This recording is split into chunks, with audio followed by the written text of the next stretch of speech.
Welcome to another episode of Leaders in Lending. I'm your host this episode, Matt Snow, joined by Rhett Roberts, CEO and co-founder of LoanPro. Rhett, thanks for joining me. Matt, thanks for having me. Yeah, good to catch up. And I know we're in similar industries. A lot we could cover here. I'm really curious, knowing that you were just at Money 2020, maybe give a little bit of an update on what you came away learning from there. What were the topics? What did people care about? And kind of questions you got there? Yeah, it's a great event. So last week in Las Vegas was another year of Money 2020. And it was wild as always, right? There's just so many people in town. Very, very efficient. I brought a little bit of an army of my team down, and we held hundreds, plural, hundreds of meetings. And they were with a lot of great individuals and helped progress many deals and opportunities. So we love that. It's a very efficient time to go through and meet with folks. And I think others view it the same way. But there's a couple of themes that came out. I had the opportunity, one of the sessions that I was speaking on stage with, and there was other things kind of going around the halls and talking to different people and seeing different themes. But there was a few things. Obviously, there was some talk of AI, and that's to be expected, was one of the themes of conversation. But what's interesting is there was sort of two camps, right? There was a camp that AI is underhyped, and a different camp that it's being overhyped. So it's very interesting to see both of that and see what's going to happen with AI. And generally, there's consensus on the strategies of employing AI within an organization. Of how do you do that, right? Take over repeatable tasks. So lots of things around regulation, lots of things around some optimization, and then sort of move up the value stream. And so we're seeing that. There was talks a lot about like the evolution of payments. Payments was a big topic as well. In particular, as payments have got faster and faster, lots of things around fraud. And two that you might not expect is there was a considerable amount of conversation about winning the customer. And so in the panel or the discussion that I led, we had a couple folks come up on stage.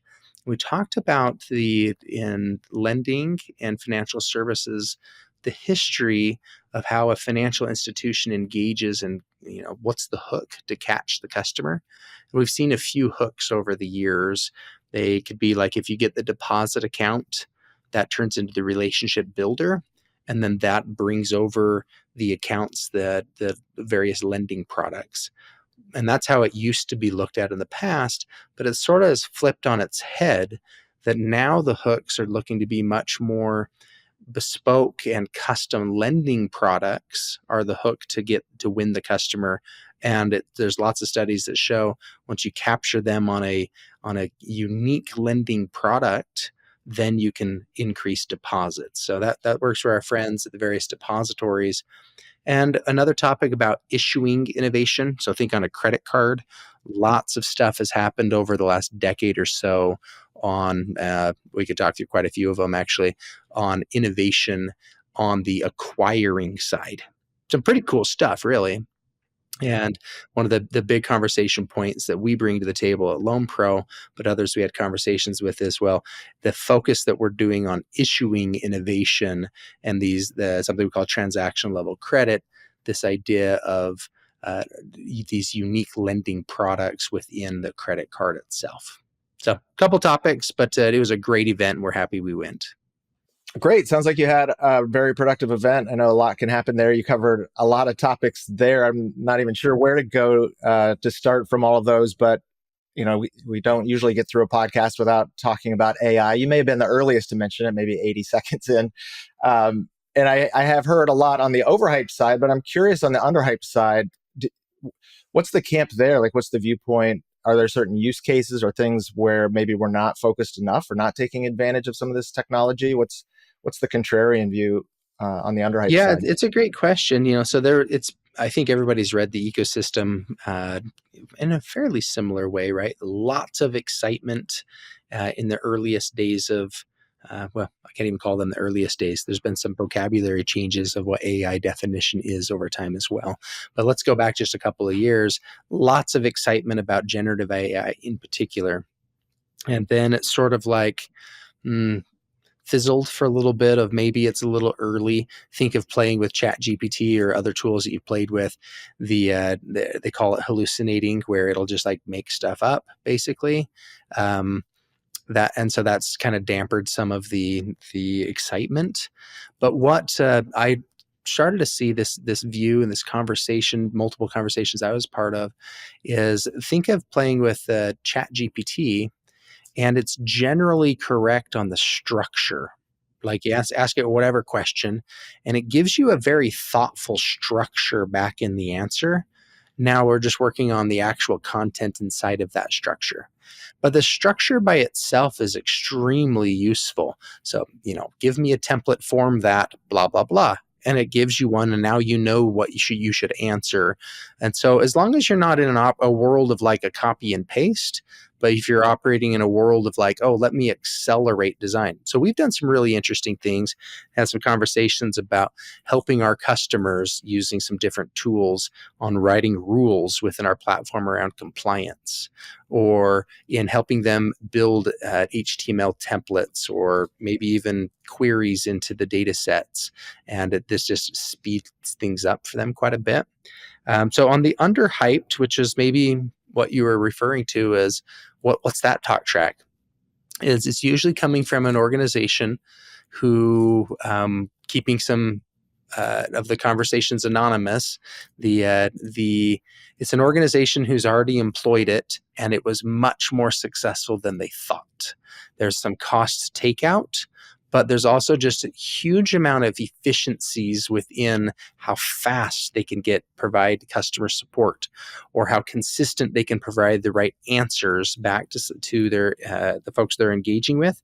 And we even see some folks using generative AI to start eroding what used to be viewed as a very sticky product, like a Salesforce and other things. Are using generative AI to actually build some of those tools within their own orgs. So there's a bit of that conversation as well. So it is interesting how it's a barbell, right? It's like, hey, it's way overhyped. Like, don't worry about it. It's just a new label for machine learning.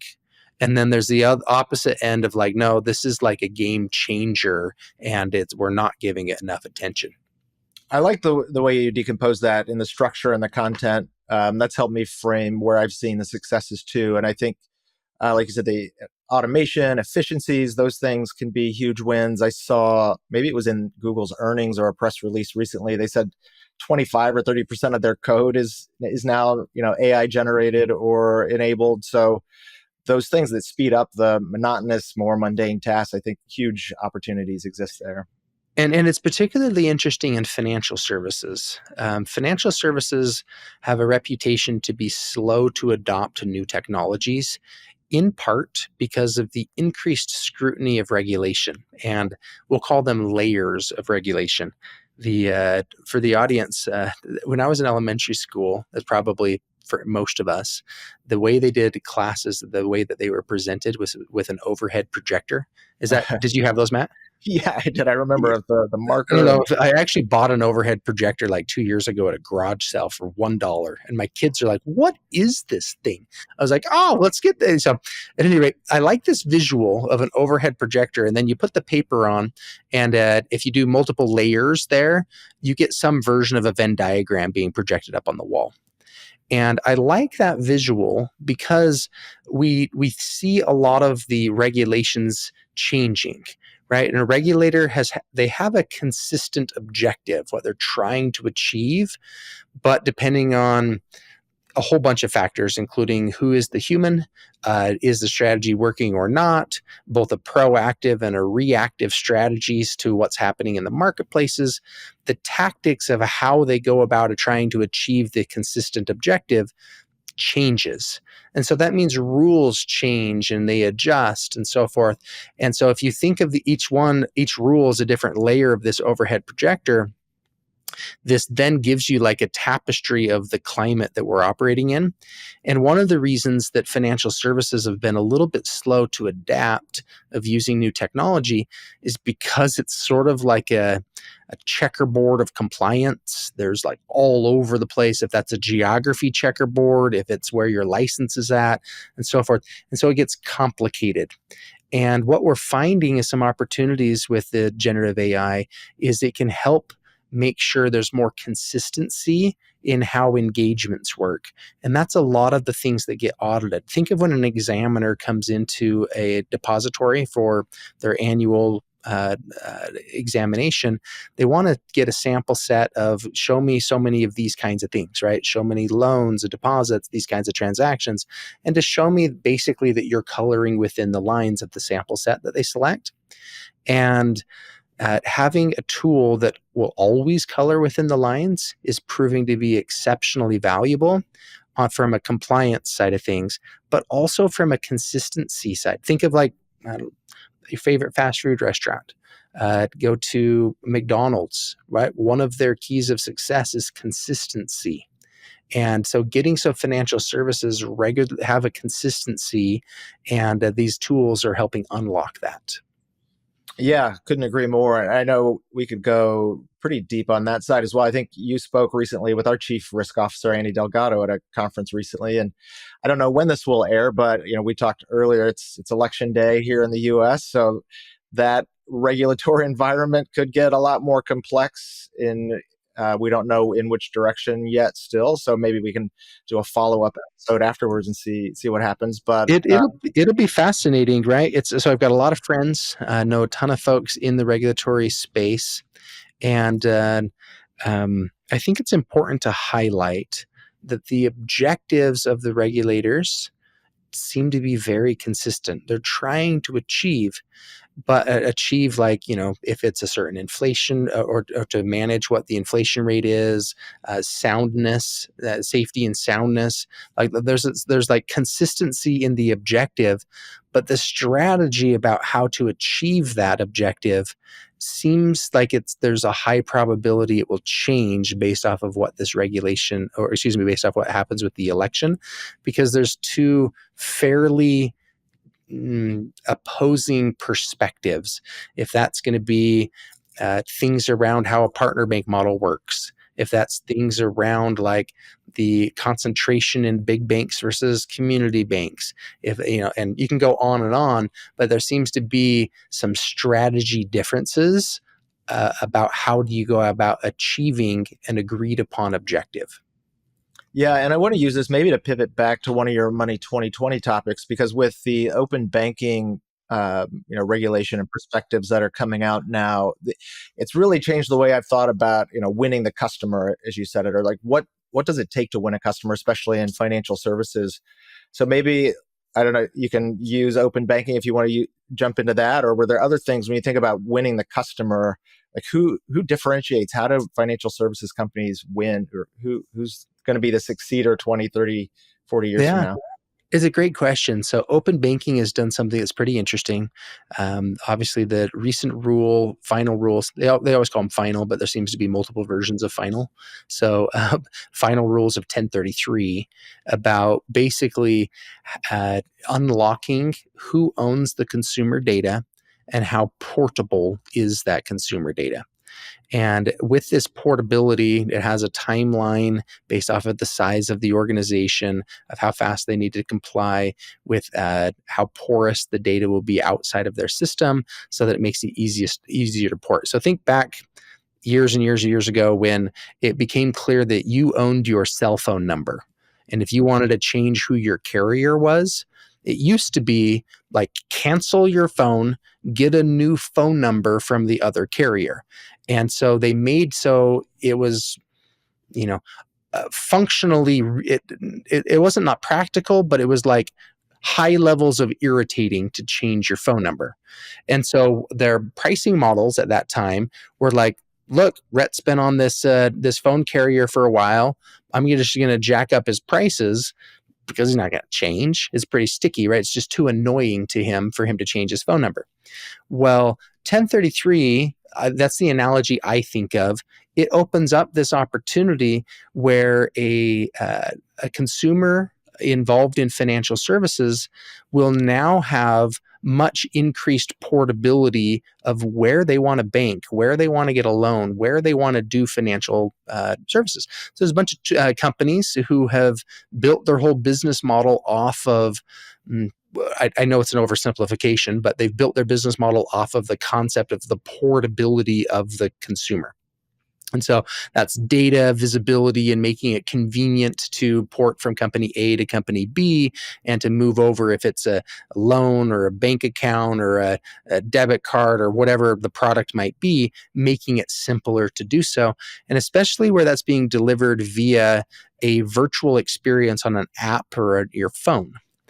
And so what we're seeing with all of that background of like the underlying pieces of portability that simplifies it, doesn't actually encapsulate everything of 1033, but it's a major piece of 1033. We're seeing winning the customer is an absolutely important theme, right? You can't force somebody to be your customer.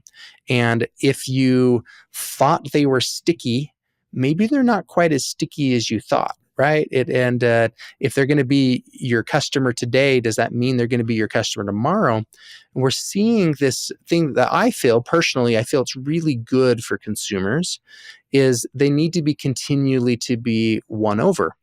And so how do you win that customer when it's fairly simple and there's low switching costs for them to move to somebody else?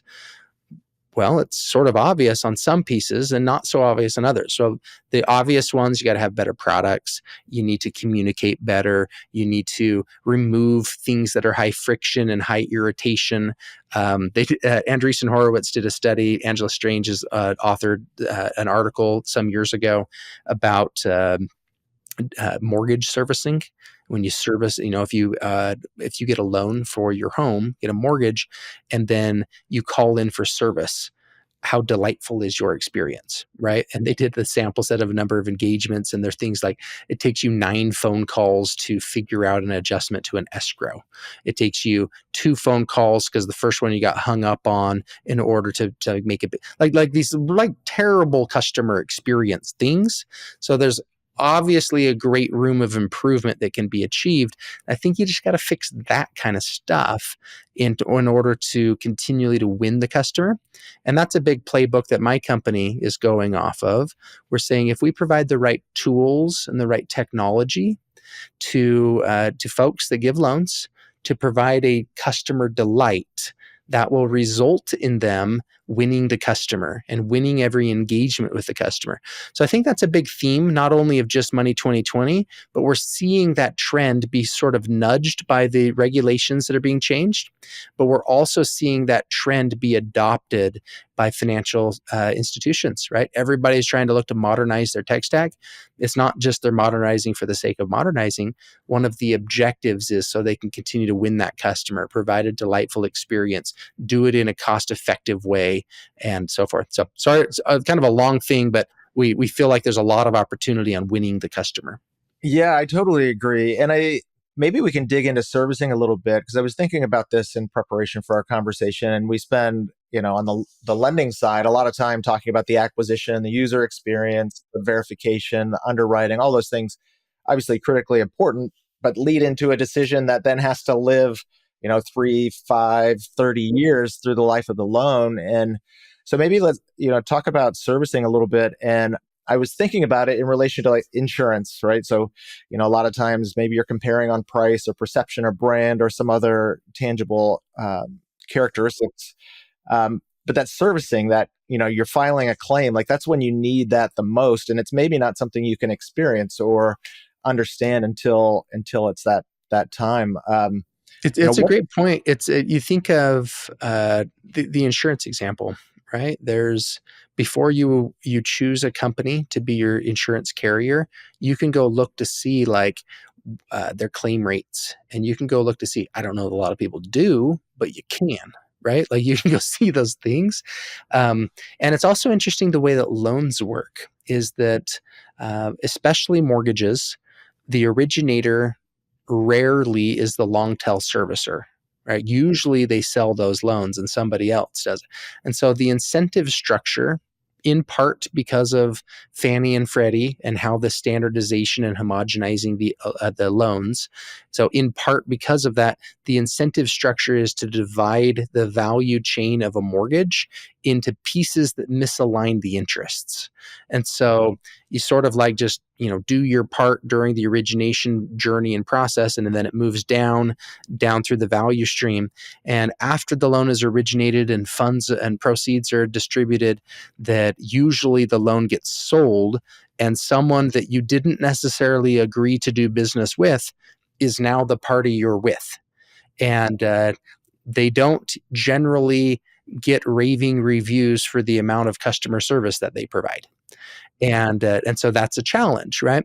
Our software, we focus on really everything but mortgage. We have some mortgage on the platform, but a significant portion of the mortgages in the United States are ran by 4 big players. And so that hasn't been the area we focused.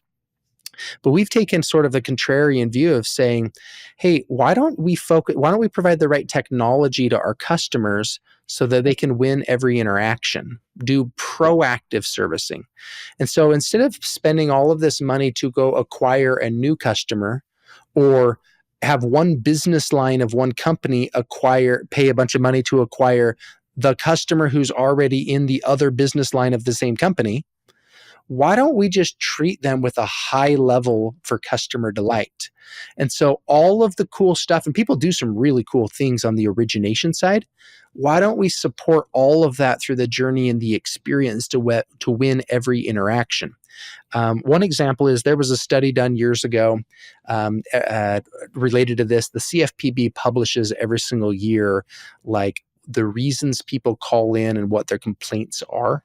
And then they theme or group them into, and almost always on a credit card, the number one complaint is something to do with their rewards, right? I thought I was going to get 10,000 points for this and I didn't for whatever reasons. So some like confusion around rewards or accusations around rewards. Well, one of the things is on the list years ago was a study that was done about this concept where if you have a life event as a consumer, if you have a life event that occurs, fill in the blank, whatever weird stuff happens, right? You call in your company that you have a loan with and you say, life event happened. How can you help me? Two-thirds of the servicing companies, this might be an auto loan or personal loan, right? 2/3 of their answers were call back after you've missed a payment. And think about that, like that makes you chuckle a little bit. You're like, well, that doesn't even pass like the sniff test. That's not like even like basically logical. And because what did the consumer hear? They heard, you're not going to help me. Right? That's not what they said, but that's what they heard. And so what we've approached that with to say, why does it happen that way? Why does the person who answers the phone and they're happy, they're providing service, they're engaging with the customer, why did they give the answer of call back? And it's not that the person who answered the phone or the company's policies are wrong or anything like that. It's usually that the software that servicer is using didn't tell them this is the available options of what can be done and what you can offer. So the software was missing a feature or a function of proactive servicing. Maybe their systems were only designed in a model of reactive servicing.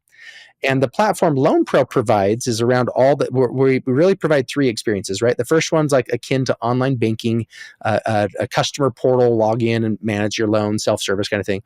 The second experience is the agent experience. That's the platform if you called or walked into a branch or virtually or physically engaged to say like, hey, what's up on my loan? What options do I have? Can I change a due date? Can I make a payment early? Whatever servicing event. That's the platform that the person who's helping you would pull up your account and do all of those activities. So if you call in and you say, hey, can I change my due date? I don't know. Can you? Is it up to the person on the phone? Like, can you? Well, it turns out like there's a lot of rules around that. The government's got rules with the FFIEC. Like, does your loan qualify? And what does qualify even mean? There's like all kinds of layers, that overhead projector thing again, right? All these layers of can you color within the lines? That's exactly what our software platform does. So to your question about that piece, the servicing, like you can provide a delightful experience, but you need tools in order to do that. And the third experience we provide is that back office. Where do you configure the tool with all of your guardrails and controls and proactive and reactive servicing things to make sure that one program might have bespoke rules, things tied to it versus another program. So how do you configure it that way?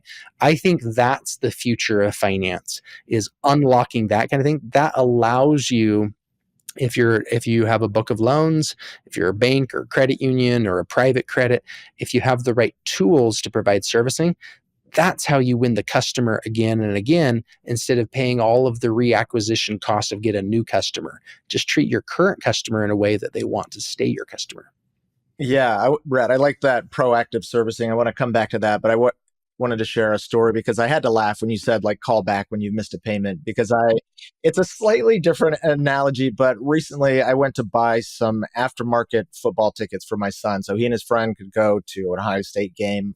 Buckeye, I'm an alum, big fans. So I went to get a couple tickets and we were doing some research and I found a decent deal on club seats. And the section was C4, club seats. It showed a view of the field, right at midfield, good view, not the cheapest tickets, but they were a good price.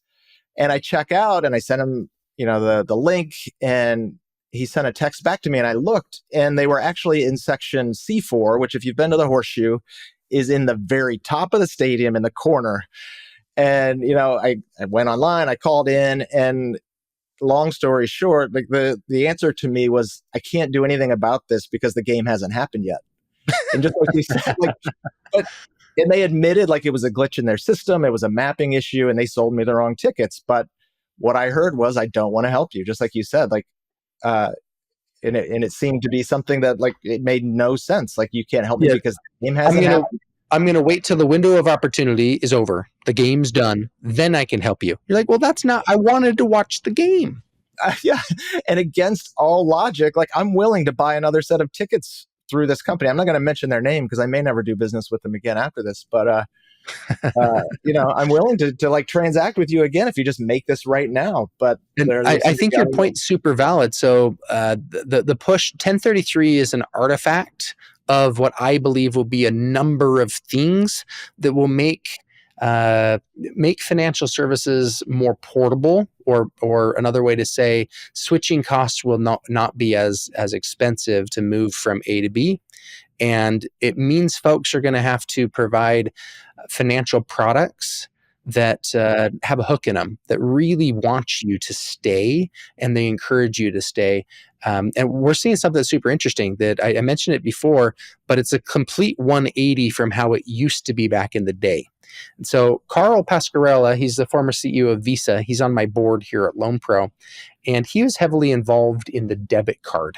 And so the whole process of a debit card, and one of the big things he's told me in a story is one of the reasons the debit card was really successful is it's an access point to a checking account or a deposit account. Well, the bank wants to increase deposits, but provide a bunch of tools. And this was a really nice new tool that encouraged to increase a deposit. And so it used to be, when the relationship meant they were bringing their deposits to you, and then you would expand into other cross-sell products. If they had deposits with you, then they'll get an auto loan from you, and so forth. Well, what we're finding is technology has enabled that to flip on its head, where folks are now saying, hey, deposits are kind of a commodity. As long as they're insured deposits, they have online banking that's good enough for me to engage with, I don't really care where it's at because the government's got a backstop on it for me. But what I really do care about is the lending products that are highly bespoke to me and cover my particular situation. And so what we're finding, and many of them are powered by the LoanPro platform, but what we're finding in the ecosystem is these bespoke lending products are the hook of, I won you as a customer. And then, oh, by the way, if you do your auto loan or your mortgage or your ATV or your whatever loan with me, and you do your deposits, then there's like an incentive for that. So what we're finding is it's flipped a full 180, which is just super interesting that technology has enabled that. And the push of portability of a consumer is, I believe, going to accelerate that. Yeah, I think you're right, and I know you guys as well as us at Upstart are API enabled systems as well, and maybe a little bit ahead of the regulation, allowing some of that. Do you see across the financial services industry, are companies ready for this? Like, I know the government. I don't love when they get in the business of picking winners and losers, and sometimes these regulations, like you said, you've got the transparencies and they overlay, and you know, by proxy, they're determining who's going to succeed in the new world, maybe proactively or not. But uh, are some of these smaller banks and credit unions, community banks, like are they going to be able to take advantage of this, or is this going to put them at a disadvantage, kind of requiring more of this portability? And is it only going to make those who have the tech capabilities today, stronger? Yes, yes, and yes. Like it's just a yes, right? Everyone's going to have to modernize their tech stack. Technology is not a differentiator. I had a very wealthy founder of a tech company. I asked him what's one of your key learnings, and he shared. Excuse me. Let me pause a second. I'm gonna grab a drink. 1 second. Yeah, go for it. No worries.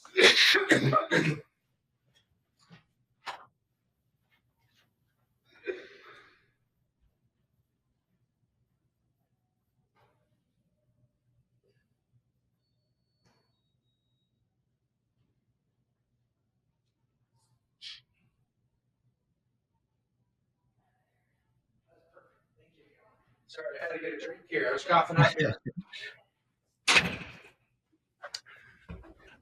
Apologize. I was getting coughed up there, and then had to grab some water. Go for it. No worries. Excuse me. Yeah, I'll go ahead and restart. I had a very wealthy tech founder tell me when I asked him the question, what's one of the most surprising learnings that you've had? He's made a ton of money, wildly successful company. And he said, it was surprising to me that a technical moat wasn't as much of a moat as you think it is. And so there's been a lot of companies who have built out and they think that they're in, like, they have a technical moat, but it'll get eroded over time, right? So if you, by definition, that means you have like the first mover's advantage, and it'll be a moat for a while, but eventually technology and the half-life and how fast it moves, it will get eroded. You have to create some other kind of differentiator. And I think that we see everybody in financial services. You guys do a really interesting job of this as well. You're providing a unique product. You're winning a certain customer set. You're providing opportunities to them they can't otherwise achieve in an easy way. So it's this great service that's being provided, but you have to continue to innovate. Winning yesterday, what's that saying? Yesterday's touchdowns don't win today's games. So like, if you got a cool product, good for you. You have to maintain a cool product going forward that meets those needs out there. And I think that's one of the challenges. The community banking, smaller organizations that haven't invested in this, almost everyone I speak to, they know they need to. And they're coming up with strategies about how do they continue to win that customer? How do they differentiate themselves? And it doesn't mean everybody looks the same. It doesn't mean that you can't have a physical in-person branch that knows a certain customer set super well. Like, that will still resonate really well to a certain group of customers. But you think of my kids. I've got 4 kids. My oldest is in high school now, which is crazy. That's a lot of fun, right? But the experience they have with banking is different than certainly my parents. And his expectations, my oldest son, right? His expectations of why in the world would it not just be on my phone? And you're like, well, I don't have a really good answer for that. That's right. And so, like, who he can do business. So we just barely set up a bank account for him. He's 15 years old. He's starting a little business. The couple buddies and him have created this trailer that attaches on the back of a bike, and you can like think of like a hard shell trailer you can haul around to go like on a mountain bike in the middle of the woods, and then you can put your tent and all your stuff in your trailer, so you can still do mountain biking, but you can haul all your gear with you without a backpack that gets in your way while you're actually riding your bike. So they're starting this business. We're taking them through this journey. How do you do it? And trying to treat it as a good learning experience. And part of that, setting up a bank account, right? He's a minor. There's only so many banks out there who have a delightful experience to set up a minor custodial bank account online. Most of them, it's like, I don't know, bring your mom or dad into a branch. And there's only a handful, at least that we found. We did like 20-minute Google search and engaged there. And we actually created a relationship with a new institution that my wife and I don't bank with, because the folks that we bank with did not have a easy or convenient way to set up a custodial account in an online experience. And so I think those are the kinds of things that they don't necessarily leave someone behind, but all of history is full of, you got to modernize, you got to update, and you got to upskill. And the banks are no exceptions. They'll have that same opportunity as well. Yeah, that's funny. Rhett went through a very similar experience. My oldest is a now senior in high school. We voted this morning together, which was fun. But I still remember going through that experience. Like you said, maybe 15, 20 minutes of Googling. It led me down to two financial institutions. And I chose one that I had absolutely zero relationship with before, but I could open that account and put funds in his checking account immediately. And he could have an app on his phone and access to that. So it makes a huge difference. I really enjoyed the conversation. Maybe we can end today with like what would be advice you would give to some of those smaller lenders, as they're thinking about like, how do I differentiate, or what should I even do to think about technology and catching up? Is it like some kind of an assessment? I think that the way to look at it is to think about who you want to be, right? And it's on a personal level, but also as a business. Like, what is your brand? What is the problem that you're solving? And if you're a small lender or medium or large lender out there, choose what your differentiators are and choose your group. So basically, think of the original definition of community banking. It used to be, if you're, a small bank in Chicago and you're a community bank there, you built your products, you understood who you were serving, and maybe it was all tied to the meatpacking industry because of the geography of the time there. Well, now remove geography and still think of what is a shared experience and who is it you're going after? What problem are you solving? And just build the best products to support that person in that experience. And you need the right tools to do it. It includes a loan management system, a loan origination system, the right kind of partners. And we're happy to help in that journey, but we just want to help accelerate and to see each of you be successful. Awesome. Well, thanks again, Rhett. Really appreciate the conversation and hope you have a good rest of the week. Yeah, thank you, Matt.